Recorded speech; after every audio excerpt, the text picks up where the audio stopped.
Hello everyone. In today's presentation, we are going to cover about spirometry testing. Today's presentation will include basics about spirometry testing, the preparation of the patient and the equipment for spirometry, the steps in performing spirometry, the quality criteria to describe acceptable tests, and toward the end of the presentation, we will see some examples on the interpretation of spirometry reports. Spirometry is a basic lung function test that measures the air that is expired and inspired. It is an objective, non-invasive test that is sensitive to early changes during the course of an illness. It can be performed by a trained person, and that there are three basic measurements that are performed with spirometry. That is the volume of air inspired and expired, the time taken for inspiration and expiration, and the rate of flow of the volume. Spirometry is performed to detect the presence of lung diseases, to quantify lung impairment, to assess occupational or environmental exposure, to assess the side effects of medicine, and to monitor the treatment response. In respiratory physiology that we have learned in medical school, the volume of air that is breathed in and out during a normal ventilation is called the tidal volume. The volume of air that can be inspired over and above the tidal volume is called as the inspiratory reserve volume. When you add the inspiratory reserve volume and the tidal volume, you get the inspiratory capacity. The volume of air that is expired out after the tidal volume has been expired is called as the expiratory reserve volume. When you add the expiratory reserve volume and the tidal volume, you'll get the inspiratory capacity. When you add the inspiratory reserve volume, the tidal volume, and the expiratory reserve volume, you will get the vital capacity. That is the maximum volume of air that can be breathed in and breathed out during with your maximal ventilatory efforts. In spirometry, we assess the vital capacity through forced expiration, through forced inspiration. We call it forced vital capacity. There are some key terminologies that are associated with spirometry reading and reporting. And the terms are forced vital capacity, the forced expiratory volume in the first second, the ratio of the forced expiratory volume and the forced vital capacity. Here are the definitions for the key terms. The forced vital capacity, FVC, is measured in 5 liters. It is the maximum volume of air that can be expired during a single expiratory maneuver following a full inspiration. It indicates your lung capacity. The forced expiratory volume in the first second is also measured in liters, and it is the volume of air that is forcefully expelled out from your lung in the first second of your expiratory maneuver, and it indicates it's a marker of your airway caliber. We calculate the ratio of the FEV1 to FVC, or it's expressed as a percentage, and it indicates whether there is an obstruction in the airway outflow. In addition to that, there are other measures such as peak expiratory flow or forced inspiratory vital capacity. These are the important parameters that must be taken into consideration when performing spirometry: the calibration of the machine, preparation of the patient and equipment prior to testing, the contraindications, patient position during spirometry testing, IPC measures associated with the spirometry testing, the technique of performing the test, the quality measures before a report is being released. The next one is body temperature and ambient pressure correction, and the last one is about reversibility testing in spirometry. For calibration, like every other machine, spirometry machines also needs calibration. However, now there are many equipment that are based on ultrasound technology that requires no calibration. Prior to the testing, we must first identify the identity of the patient. You should introduce yourself. When we set up the spirometry machine, we need to feed in certain information that includes height and weight that are measured without the shoes, the age, sex, and for us in Bhutan, everyone is categorized as South Asian race. This slide is very important in terms of appropriate patient preparation prior to spirometry testing. We should avoid drinking alcohol at least 4 hours prior to testing. If a person comes inebriated in your respiratory lab, it becomes very difficult for them to follow the instructions for spirometry. Large meals should be avoided at least 2 hours prior to testing, because a large meal interferes with your abdominal wall muscle movements. Avoid vigorous exercise at least 30 minutes prior to that. Avoid smoking at least 1 hour prior to that. If a patient has been taking medications, it must be documented. because we would like to assess the spirometry function in terms of whether the patient was on medication or off medication. And for reversibility testing, that is post-bronchodilator, these are very important. If a patient is on short-acting bronchodilators, it must be stopped for at least for 6 hours. If a person was on long-acting bronchodilators, including combination inhalers, it has to be stopped at least 1 day prior. If a person has been on tiotropium, it has to be stopped at least 2 days prior to testing. And in Bhutan, we need to advise our patients to come with a bit of loose clothing, because our traditional dress, Ko and Kira, comes with a very tight sash around the abdomen that prevents your full expansion of your abdominal wall muscles. The reason why we need to ask the patients to stop using inhalers prior to assessment is because those patients on inhalers, it doesn't give us a true assessment of their pulmonary function. We also need to keep in mind the contraindications, which are hemoptysis of unknown origin, if the patient has had pneumothorax, if the patient is with unstable cardiovascular status, such as recent acute coronary syndrome or pulmonary embolism, there has been aneurysms in the thorax, abdomen, or in the brain, if there has been recent eye surgery, if the patient has undergone recent thoracic or abdominal surgical procedures, and if the patient is having any acute medical conditions that would prevent them from performing the spirometry test effectively. Patient positioning is very important in performing spirometry test. The patient has to sit upright with their feet flat on the floor with legs uncrossed, and their elbows should be rested on the armchairs and arms of the chairs. If they are wearing any tight fitting clothing, it has to be loosened, and if they are on dentures, they may be kept in. In terms of infection prevention control, like in any other procedures, the healthcare worker or the spirometry technician must wash their hands before and after testing each patient. Spirometry requires one mouthpiece that goes inside the mouth, and it is recommended that each mouthpiece has to be thrown away at the end of testing, or you can reuse it after proper disinfection. Nose clip needs to be put on the nose, and that can be cleaned with proper disinfection. And if there are patients with acute respiratory tract infections or pneumonia, these patients need to be scheduled at the end of the list or at the end of the day, or to be tested after non-infectious patients have been tested.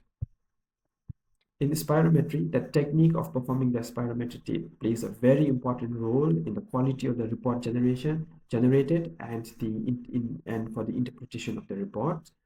Here we have a spirometry technician that is guiding a healthy volunteer. There's this handheld spirometer in the hand. The mouthpiece goes into the mouth here, and the nose clip put around. There are 3 simple steps in spirometry testing. First is to take a deep breath into the mouth, and then second step is to give a forceful blow it out as fast and as quickly as possible until your lungs have been emptied out, until no more breath comes out of your lung, and then you have to take a deep breath in. So here, if the first step of breathing in, taking a deep breath, is being taken through the machine, then it is called as a closed circuit method.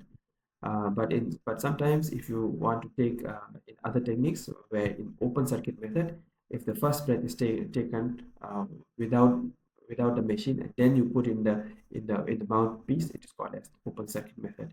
This method of testing, you will be able to you'll be familiar with when you see a real where the test is being performed on a real patient or on a proper demonstration. Now, for the spirometry technician to assess, or for the machine to read your forced vital capacity and FEV1, patient has to take a deep breath in through the machine as large as possible and blow out as hard as possible and as fast as possible, and you have to keep going until the lungs are empty.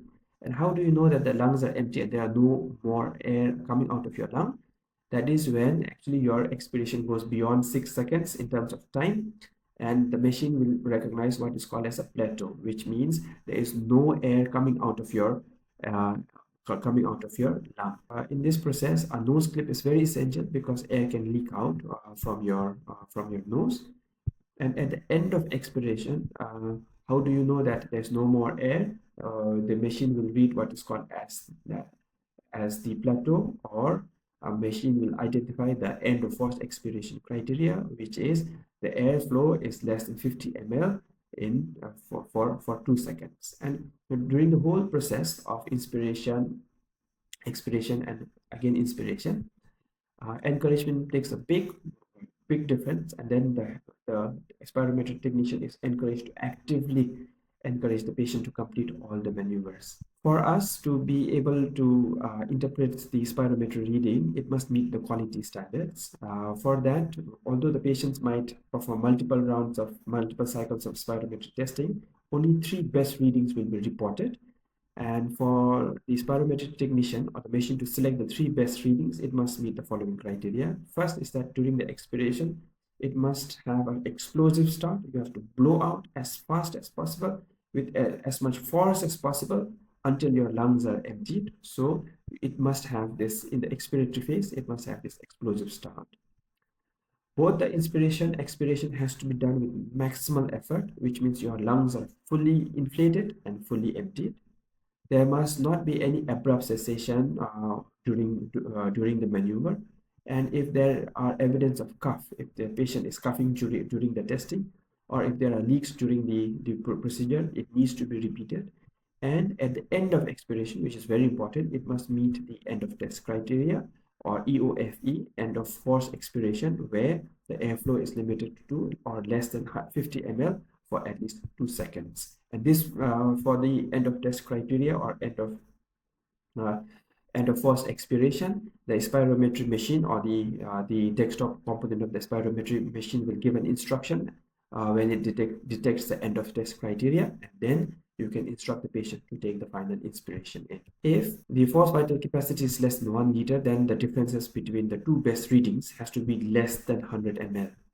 And the best FEV1 and FVC can be taken from any of the measures. It can be the second and the third, seventh and the eighth measure, or it can be of the nth number. How does a reproducible curve appear on your reading? It will here, it has a very smooth start, and then the graphs are almost overlapping with each other. There's no wobbling.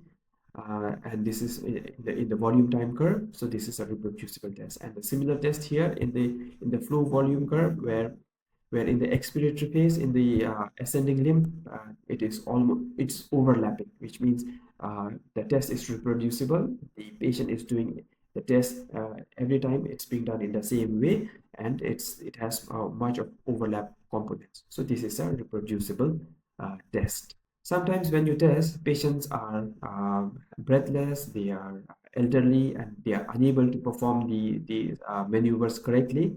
And in such instances, you can coach the patients and then let them do the test for at least 8 times. But sometimes patients with asthma or obstructive lung disease, you might have to give several minutes for them to recover after each set of tests.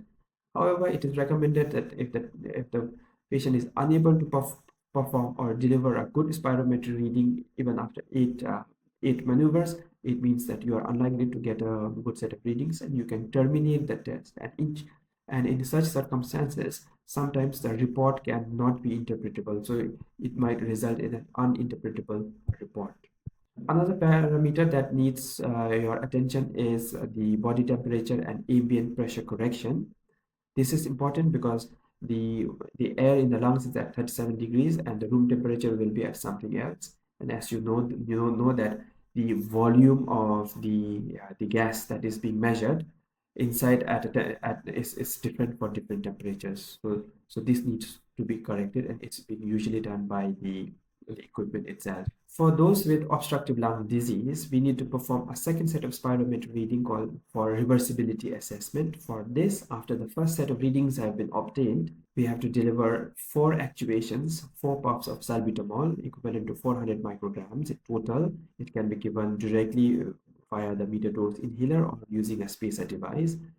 You ask the patient to rest for 15 minutes, and the same set of spirometry reading is done after 15 minutes to get the post-bronchodilator readings. There are a variety of spirometry machines that are available.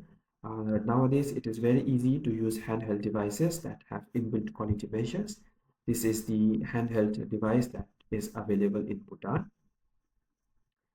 For the interpretation of spirometry, first we need to know about the lung volumes and the measures and the curves that curves for a person with normal lung function. And then we need to recognize the patterns for obstruction, patterns for restriction, and patterns for mixed disorders. For a normal lung function, the readings are compared with the reference values or predicted values. These are derived from population surveys, and the reference values are determined by the age, sex, height, weight, ethnic origin, and smoking.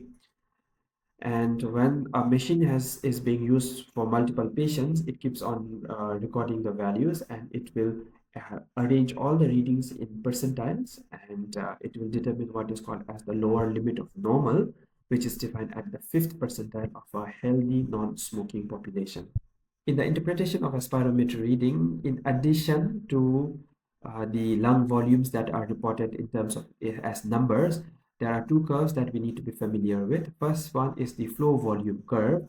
Here, the flow rate, measured as liters per second, is being represented in positive and negative vertical axis, and the time in the horizontal axis. So when the patient blows out, this is the expiratory curve, which is recorded as positive flow rate, and this is the inspiratory curve, which is recorded as negative flow rate. In the positive flow rate, when the patient blows out as fast and as high as possible, it reaches the peak expiratory flow. And then this is the descending limb, which is a smooth curve, and then at the end of expiration, at the end of the vital capacity, patient takes a deep breath in.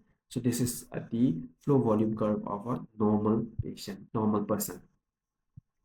The second one is volume time curve, where the volume is plotted on the vertical axis and time in the horizontal axis. Here, the person blows out as fast and as hard as possible, and the volume of air that is being expired in the first second is recorded as FEV1, and at the total volume that is expired out at end of forced expiration is measured as the forced vital capacity. Now, coming on to the identification of pathologies in the spirometry, the first pattern is on obstruction. Obstruction is characterized by airflow limitation. So here in spirometry readings, they will have a reduced FEV1. They may have normal or reduced forced vital capacity or the forced vital capacity, and their ratio of FEV1 by FVC will be reduced. And on the flow volume curve, on the expiratory curve, they will have a characteristic concavity on the expiratory limb, descending limb. The examples of obstructive lung diseases include asthma, COPD, and emphysema. Here, a comparison about asthma and COPD. Asthma is usually reported among younger individuals, those younger than 35 years of age. They will have variable symptoms of breathlessness. They may have breathlessness in the night with or without wheeze, and they'll have day-to-day or season-to-season variation of the symptoms. Whereas COPD is reported among population older than 35 or older age. They will have significant history of smoking. The symptoms, they will not have variability of symptoms, but they will have persistent and progressive symptoms which are associated with chronic productive cough. In terms of spirometry reading in the flow volume curve, in the expiratory descending limb, they'll have a steep scooped up appearance, but at the end of the expiration, they will be able to achieve the forced vital capacity. So forced vital capacity will be around normal, and then here's the inspiratory limb. In the volume time curve here, because of obstruction in the first second, they are unable to force the air out. So the volume of air that is being forced out in the first second is low, but toward the end of the expiration, they might be able to achieve the forced vital capacity. In terms of severity assessment, if the forced vital capacity FEV1 is less than 80% of the predicted, it's mild obstruction. And then if it is 50 to 80, moderate, 30 to 50, severe, and less than 30% of, if the FEV1 is less than 30% of the predicted value, it means there is a very severe obstruction. Now, when there is obstruction, we must perform the next step to assess the reversibility after the delivery of bronchodilators.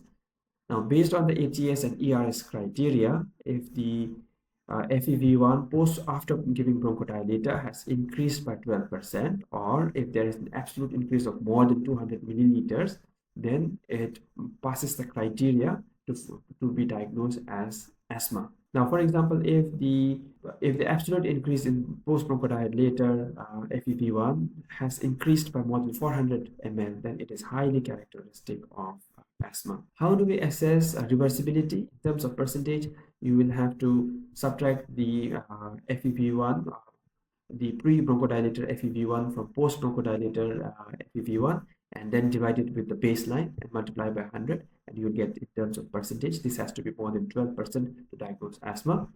For absolute change, the delta or the difference has to be more than 200 milliliters between the pre and the post bronchodilator FEV1. Here is an example of a 35-year-old male with asthma, where pre-bronchodilator FEV1 was 3 liters, post-bronchodilator FEV1 was 3.6 liters.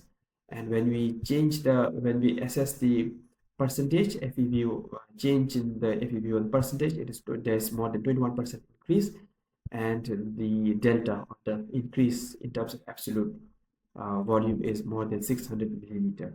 So this person has asthma, as proven by the bronchodilator reversibility test, and in the flow volume loop you will see a significant increase from pre to post bronchodilator assessments, and however there is this concavity still being preserved here. One word of caution about assessment of bronchodilator reversibility is that in many other diseases, after the use of bronchodilator, there may be slight changes in the pre and post assessment in the flow volume loop, but for it to be called as asthma, there must be a significant increase in the post bronchodilator readings compared to the pre-bronchodilator readings. Now we are coming to the assessment of restrictive lung disease or spirometry. Restrictive lung disorders are characterized by loss in the total lung volume.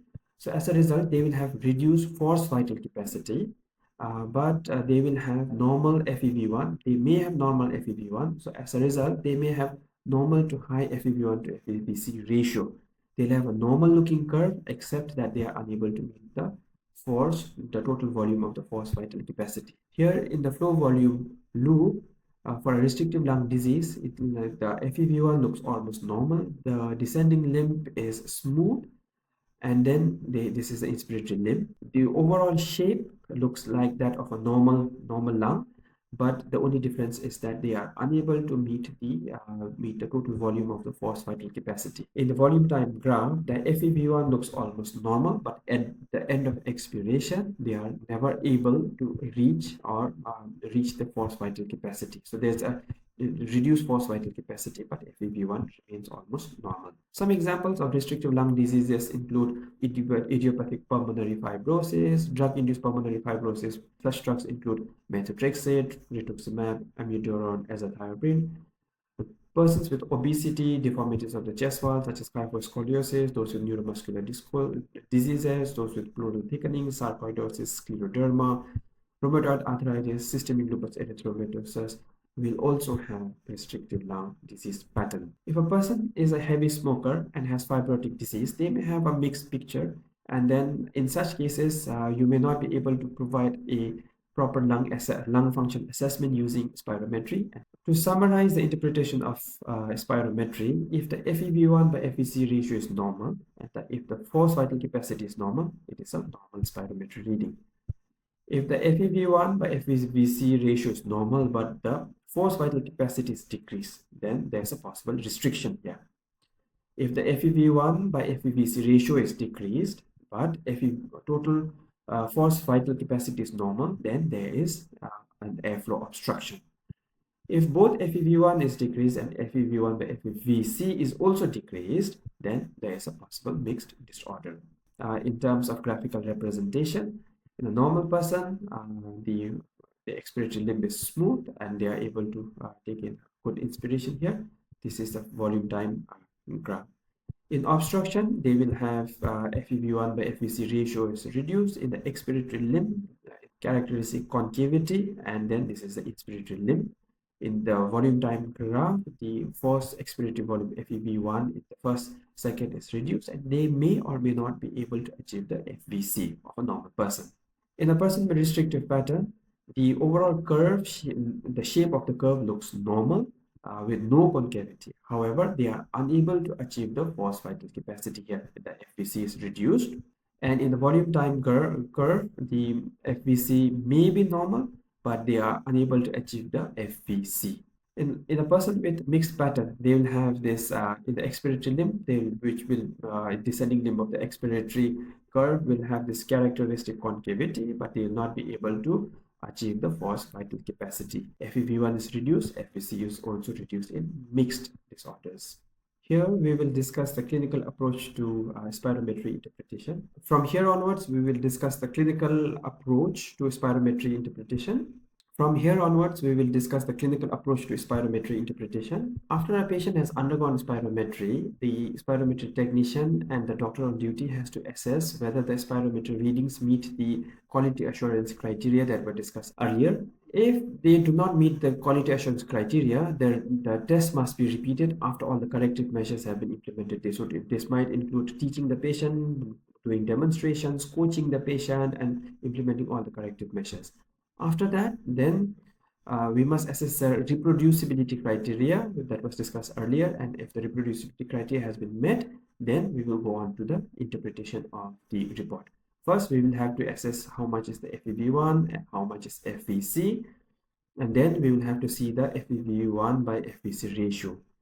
If the FEV1 by FVC ratio is more than 70% of the predicted or more than the lower limit of normal, it means there is no obstruction. Then in the next step, we'll have to see the FVC. If the FVC is normal, or which means more than 80% of predicted or more than the lower limit of normal, then we will interpret this as a normal spirometry report. However, in a patient with normal FEV1 by FVC ratio with FVC reduced, which means it is less than 80% of the predicted or less than 5% less than the lower limit of the normal, then it means the patient has a restrictive pattern. Now, on the assessment of FEV1 by FVC ratio, if the ratio is less than 70% or less than the lower limit of the normal, then it means we'll have to assess the FVC. If the FVC is normal, then it means in a person with reduced FEV1 to FVC ratio with normal FVC, it means there is an obstructive pattern.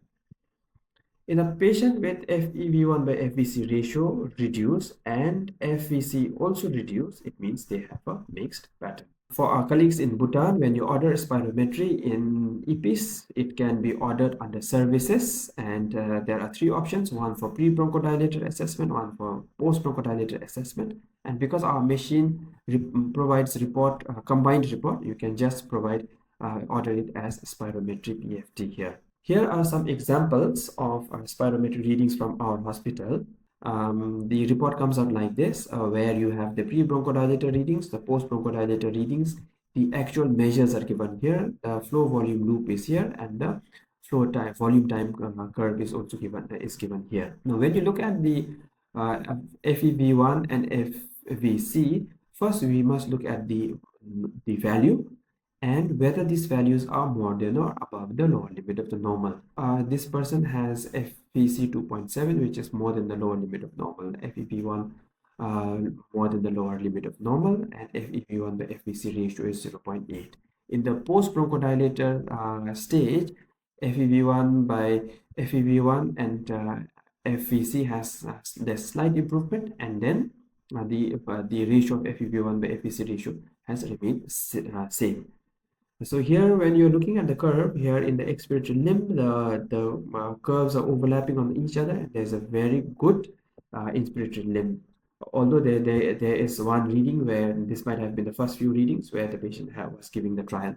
It meets the quality criteria and it meets the reproducibility criteria, and hence here the graphs are almost overlapping on each other. It meets the reproducibility criteria.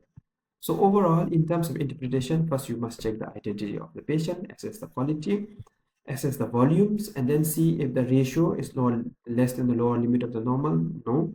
And if the FVC is not less than the lower limit of normal, and overall, this is a normal spirometry finding. In the second patient, here again, the volumes are that FVC is above the lower limit of normal, FEV1 is also above the lower limit of the normal. The FEV1 by FVC ratio is 0.8 in the pro-bronchodilator state, and in the post-bronchodilator state, it is 0.82. The graphs here, it meets the quality criteria. It is almost reproducible, but slightly worse than the first one because the lines are there's not much of overlap here. But overall, this meets the quality criteria. And with a normal FEV1 by FVC ratio and a normal FVC, this is a normal finding. In the third patient here, it has an interesting finding. FVC is 2.9, and which is slightly lower than the lower limit of the normal. And the forced vital capacity is also smaller than the lower limit of normal, but overall FEV1 by FVC ratio is normal. And in the post-bronchodilator stage, there is not much of difference actually. In terms of quality, here the quality compared to the earlier readings is slightly worse because of there's lack of overlapping findings. And overall, the FEV1 by FVC ratio is normal, but the FVC is slightly is lower than the lower limit of normal. And in this case, it is having a mixed pattern of spirometry reading. We have almost come to the end of our presentation. We will briefly discuss about common errors that are encountered during performing spirometry testing. We must keep in mind that spirometry results are highly dependent on the maneuvers, the inspiratory and the expiratory maneuvers that the patient is able to do, and how much the amount of effort put in by the patient, and whether they are cooperative. We must also remember that the forced vital capacity is grossly underestimated if the patient has very poor effort. If there are neuromuscular problems that prevent good seal of the mouthpiece, there's leakage of air, and if you don't have a nose piece, there will also be leakage of air and the results are not valid. Inadequate inspiratory efforts prevents achieving the total vital capacity, and if the test is being performed with poor posture, they will have reduced FEV1 and FVC. And if the tongue or false teeth occludes the mouthpiece, then we will also have faulty readings. Here, if a patient is making submaximal inspiratory or expiratory effort, they'll have this wobbly kind of curve, and it is far below the routine or the predicted maximal curve. In the volume time curve, they will have this negative extrapolation. And in such cases, in patients with submaximal effort, we need to repeat the test. This is also another reading with submaximal effort where the patient is unable to meet the predicted normal values. Here is another graphical representation of submaximal inhalation. Remember that spirometry has 3 steps. First step is inhalation, second step is forceful exhalation, and the third step is again inhalation. And here the patient is performing a good expiration, but during the inspiration he's is able to breathe in more than what he had expired out. This means that during the initial inspiration there had been a submaximal inspiration. The consequence of this is that when the patient expires out, there's a difference. The patient is unable to achieve the maximum forced vital capacity. In this curve, there are variable and submaximal effort. Variable in the sense that there is this wobbly nature, and then they are not overlapping with each other. There's major differences between the curves. In the volume time curve, because of the submaximal and variable effort, the total forced vital capacity achieved are different values. When the patient coughs in between the effort, there will be positive spikes here in the expiratory curve because cough is a forceful positive expiration, or there will be notches here. In such cases, the readings are invalid and you must perform a repeat test. Here, the patient has having a false start. The patient has expired a little bit, and then patient is trying to give a full flow. And even in inspiration, patient has inspired, and then it takes another round of inspiration. As a result, in the volume time curve, there is a negative extrapolation. In such cases, the test must be repeated. In this case, there is a slow start. Remember that in the expiratory phase, the air must be blown out as fast with maximum force as possible, and then because there has been a very slow push of the expiratory air, there is a delay in achieving the maximum peak compared to what was predicted. And here, because of the slow push, the FEV1 is very low here because of the slow start of the expiratory phase.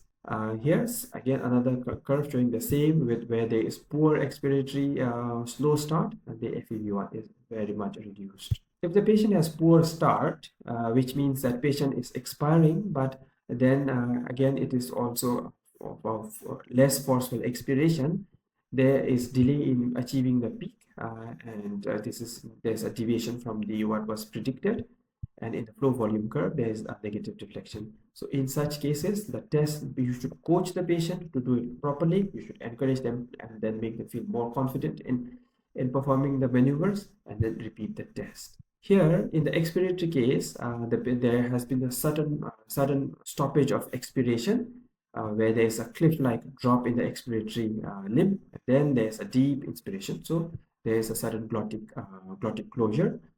And in the volume time curve, there will be a plateauing of the curve here. So in such cases, such readings are invalid and must be repeated. Here is a curve where there is an early termination, where after the first second, the patient has stopped. Either the patient has fallen off, there is some emergency, or patient has stopped the test. Then with such a termination, it is an invalid test, and the test must be repeated. Here in the expiratory limb, there is an obstruction to the mouthpiece, either by the denture or the tongue, and then there is this fluttering of the wave.